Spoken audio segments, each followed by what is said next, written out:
Tidak peduli seberapa kuat usaha kita untuk menunda agar bisa memberikan kebahagiaan sebelum pergi, kalau memang Tuhan mendakwa waktu kita habis, maka saat itu juga Tuhan akan memanggil.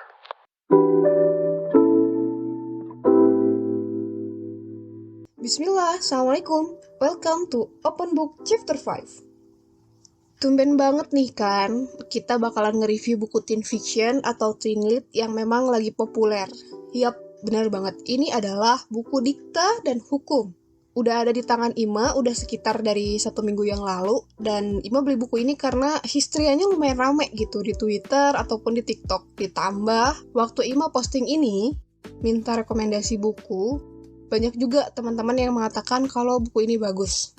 So, kepincut buat beli. Dan saat Ima beli itu, ini pas lagi ada promo juga kemarin. Harganya sekitar Rp74.350, 74.000 lah ya. Dimana biasanya novel kan 90-an itu normalnya. Dan ini buku aja nggak ada merchandise lain.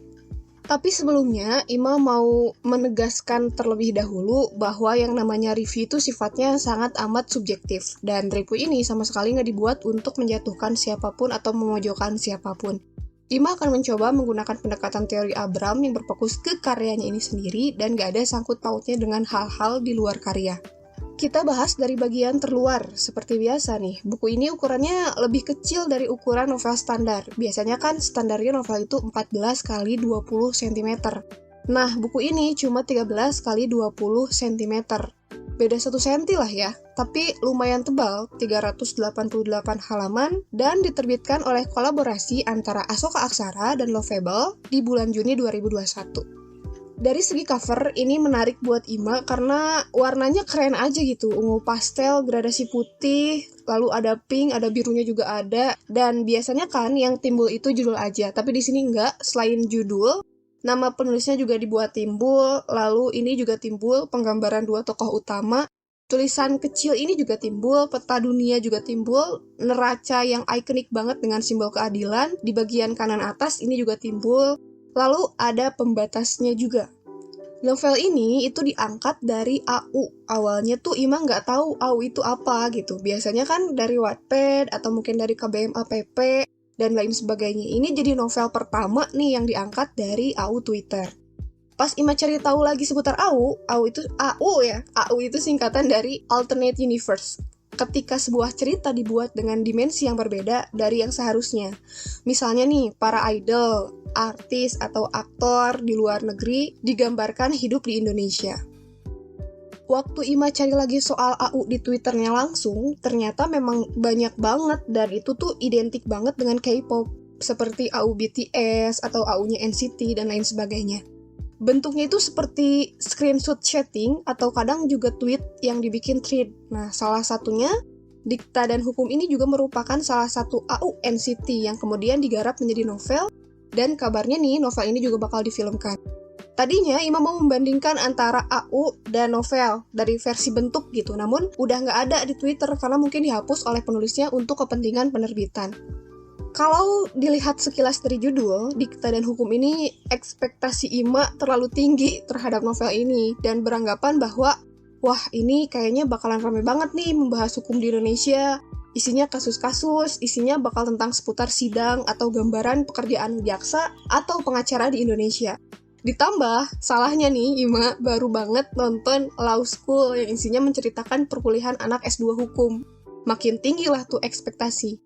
Namun ternyata isinya pure tentang percintaan. Tentang hukumnya tuh tipis banget. Jadi mari kita turunkan ekspektasi agar tidak tersakiti dengan realita. Asik, Ima 2021. Dan saran aja sih, jangan nonton dulu Law School sebelum baca ini. Buku ini itu ditulis dari sudut pandang orang pertama, dari sudut pandangnya penulis sebagai pihak yang serba tahu. Gak banyak kutipan-kutipan di buku ini, sinopsis singkatnya isinya menceritakan seorang laki-laki bernama Pradikta, biasa dipanggil Dikta, yang merupakan mahasiswa hukum. Nah, dia itu udah temenan dari kecil sama perempuan yang lebih muda bernama Nadira. Jadi waktu Nadira SMP, Dikta tuh udah SMA, dan sekarang Dikta sedang kuliah dengan jurusan ilmu hukum semester akhir. Nadira itu baru kelas 3 SMA mau lulus. Nadira ini posisinya lagi punya pacar baru sekitar 1 bulan, namanya Jeno. Nah, Jeno ini anak IPA, sementara Nadiranya sendiri anak IPS. Namun di samping itu, Nadira ini juga dijodohkan dengan Dikta. Karena keluarganya Nadira itu punya hutang budi sama keluarganya Dikta. Agak klise sebenarnya karena perjodohan itu nggak semanis di novel. Kalau dijodohkan dengan orang yang disuka, ya syukur gitu kan. Tapi kalau misalnya dijodohkan dengan orang yang nggak suka, yang nggak kita suka, mental lo kena cuy, asli stres. Jangankan ketemu orang yang dijodohkan gitu kan, denger namanya aja males banget. Coba aja kalau mau latihan mental. Awalnya Dikta sama Nadira itu nggak akur, namun karena Dikta baik dan perhatian banget, sering bantuin tugas dan lain sebagainya, akhirnya lama-lama Nadira juga suka sama Dikta karena beranggapan bahwa Dikta tuh lebih banyak tahu, lebih peka ketimbang pacarnya sendiri, Jeno. Konfliknya nggak banyak sebenarnya. Dikta itu ginjalnya rusak dan udah lama melakukan cuci darah. Ya, dimana ya taulah sistem cuci darah itu hitungan mundur gitu. Dari 1 tahun sekali, 6 bulan sekali, 3 bulan sekali, sebulan sekali, seminggu sekali, 3 hari sekali, dan kemudian lewat. Sebenarnya waktu baca Dikta punya penyakit ginjal, ini ending novel udah bisa ketebak. Kelebihan dari novel ini, bahasanya yang mudah dipahami, bahasa anak muda banget yang kekinian gitu, jadi bikin ngalir aja gitu, berlatar tempat di Bogor, gue lo-nya kerasa banget, dan ada bahasa Sundanya terutama di percakapan antara Dikta dan 4 temen cowoknya. Bukan bahasa yang sastra banget gitu, yang perlu dibaca ulang buat bisa ngerti.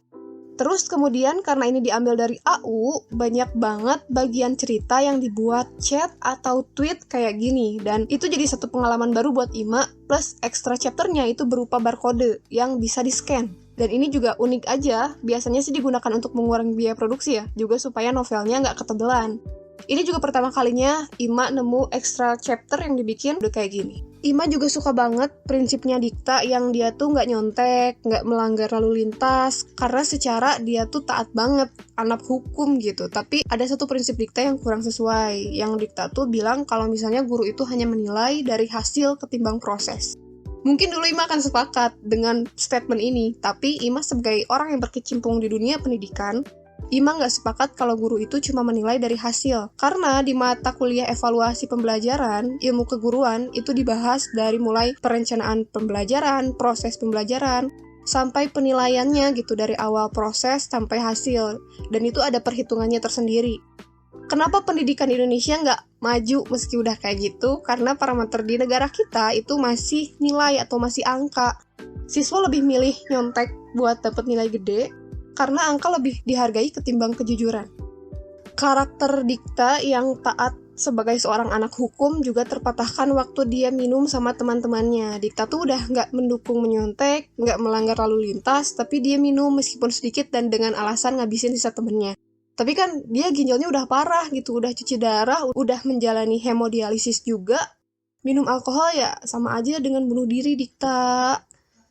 Kekurangan dari buku ini itu di prolog ada bahasa anak hukum, bahasa Latin yang bunyinya nullum delictum nulla poena sine previa lege poenali, dan itu nggak ada catatan kaki atau keterangan artinya apa. Akan lebih baik kalau misalnya dikasih tahu gitu artinya apa. Lagi-lagi, sebagai pembaca kita juga harus meninggikan rasa penasaran supaya ada kemauan buat nyari meskipun nggak ada di buku. Ternyata itu adalah asas legalitas, yang artinya tiada delik, tiada pidana, tanpa didahului oleh ketentuan pidana dan perundang-undangan. Buku ini terdiri dari 23 bagian, plus prolog epilog, plus extra part tadi ya. Ada beberapa bab yang menurut Ima terlalu singkat. Contohnya di bab 2 ini cuma 4 halaman atau 2 lembar. Kayak nanggung banget gitu, lebih efektif kalau misalnya digabungkan di bab selanjutnya atau digabungkan ke bab selanjutnya.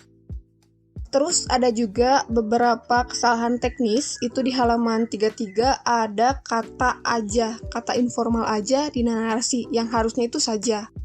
Ini kayak lolos dari revisi aja. Ada juga di halaman 50, nama orang yang nggak kapital, dimana harusnya kapital kan. Hal kayak gini bisa diperbaiki sih di cetakan selanjutnya. Ada juga beberapa hal yang kurang sinkron antara bagian sebelumnya dan bagian selanjutnya. Seperti misalnya di bab 15, di halaman 210, Dikta tuh dari ruang tamu mengantar mamanya Nadira keluar. Harusnya kan kembali ke ruang tamu, tapi ini malah kembali ke kamar, padahal itu di rumahnya Nadira. Terus ada juga di halaman 69 penjelasan bahwa kucingnya Nadira itu udah meninggal dari 3 tahun lalu. Tapi di halaman 211 itu ada adegan Dikta main sama kucingnya Nadira, si Molly ini. Jadi harus disamakan atau diperjelas nih, apakah Nadira punya kucing lagi setelah 3 tahun kucingnya meninggal, atau misalnya dia memang punya kucing gitu, belum meninggal. Ya itu harus dipastikan, disamakan lah ya. Narasinya agak ngebosenin buat Ima karena banyak banget struktur kalimat yang diulang. Entah berapa kali tuh Ima baca kata netra di buku ini, sampai akhirnya di ending-ending itu Ima melakukan metode skimming. Di-skip narasinya dan baca dialognya aja. Dibaca secara sekilas, tapi lagi-lagi ini subjektif ya. Ngebosenin menurut Ima bisa jadi sangat menarik buat teman-teman. Ada bahasa kasarnya juga sih, tahu ya, hewan yang paling sering diabsen di kebun binatang. Mungkin ini dibuat supaya menciptakan, untuk menggambarkan pergaulan laki-laki sesama laki-laki gitu. Nah, dialog di bahasa Sundanya juga lumayan kasar, kayak maneh dan lain sebagainya. Sebenarnya bahasa Sunda kayaknya nggak terlalu masalah sih, karena ada istilah dialek atau variasi bahasa yang berbeda menurut pemakaian bahasa dari suatu daerah tertentu, kelompok sosial, atau kurun waktu tertentu. Contohnya nih, kayak bahasa Melayu, itu ada Melayu Ambon, ada Melayu Medan, Melayu Palembang, dan itu pasti ada perbedaannya. Nah, bahasa Sunda itu juga sama. Ada bahasa Sunda Bandung, Ciamis, Garut, itu pasti ada perbedaannya. Kayak teman Ima nih, orang Karawang, itu Sundanya kasar bagi Ima yang tinggal di Bandung. Tapi mungkin bagi orang Karawang itu udah biasa. Ada bagian silaturahim bibir, juga meskipun kesengaja. Anak farmasi tuh bilangnya kapsul ya, kita bilang kapsul aja. 2 cangkang terpisah yang disatukan. Ima nggak tahu sih ini kenapa nggak ada keterangan untuk 13 tahun ke atas nih, padahal kalau misalnya dibaca anak SD, menurut Ima itu kurang cocok aja. Itu aja mungkin, tapi yang namanya teen fiction, 13 masuk teen fiction gak ya? Atau dari 13 ke atas mungkin? Memang karena genrenya teen fiction, itu harusnya mungkin untuk 13 tahun ke atas. Itu aja mungkin yang bisa Ima sampaikan setelah membaca buku ini. Bagi yang tertarik bisa kepoin IG penerbitnya, atau di Gramedia online Ima cek juga ada. Mohon maaf bila ada salah-salah kata. Sekali lagi ini hanya review aja, nggak untuk menjatuhkan siapapun. Sampai jumpa di open book chapter selanjutnya. Sekian dan fi amanillah.